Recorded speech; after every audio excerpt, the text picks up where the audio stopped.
Hi friends, welcome to my channel. ఈరోజు మనం గుత్తి వంకాయ కర్రీ ఎలా చేయాలో చూద్దాం.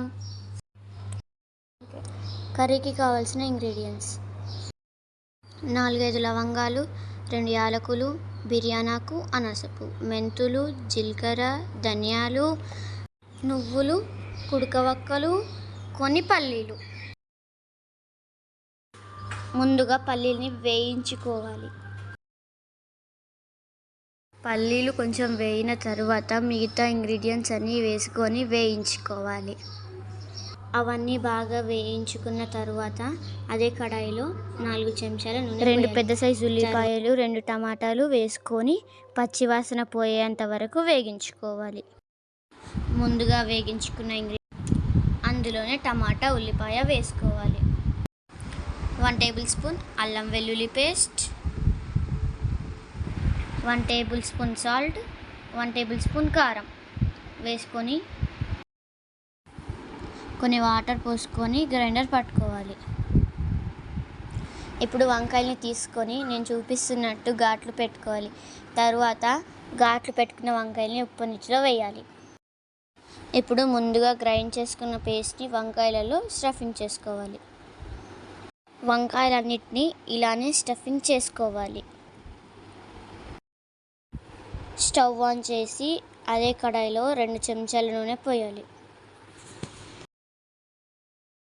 1 టేబుల్ స్పూన్ జీలకర్ర, సన్నగా తరుముకున్న ఉల్లిపాయ, 2 రెమ్మల కరివేపాకు వేసుకొని కలుపుకోవాలి. ఇలా ఉల్లిపాయలు వేగిన తర్వాత చిటికెడు పసుపు వేసుకొని కలుపుకోవాలి.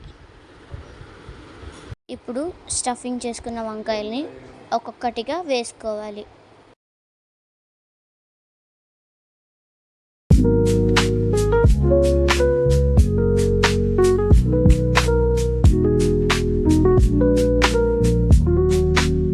వంకాయలలో స్టఫింగ్ చేసిన మిగిలిన పేస్ట్ని ఇందులో వేసేసుకోవాలి. వేసుకొని కలుపుకోవాలి.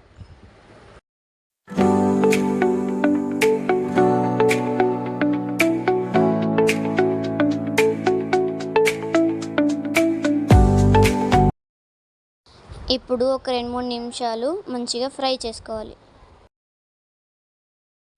ఇలా ఫ్రై అయిన తరువాత తగినంత ఉప్పు, తగినంత కారం వేసుకోవాలి. ఉప్పు కారం వేసిన తర్వాత ఒకసారి మంచిగా కలిపి మూత పెట్టేసుకోవాలి. మూత పెట్టుకొని ఒక 5 నిమిషాలు మంచిగా మగ్గనివ్వాలి. 5 నిమిషాల తర్వాత మూత తీసి ఒకసారి కలిపి గ్రేవీకి తగినన్ని వాటర్ పోసుకోవాలి.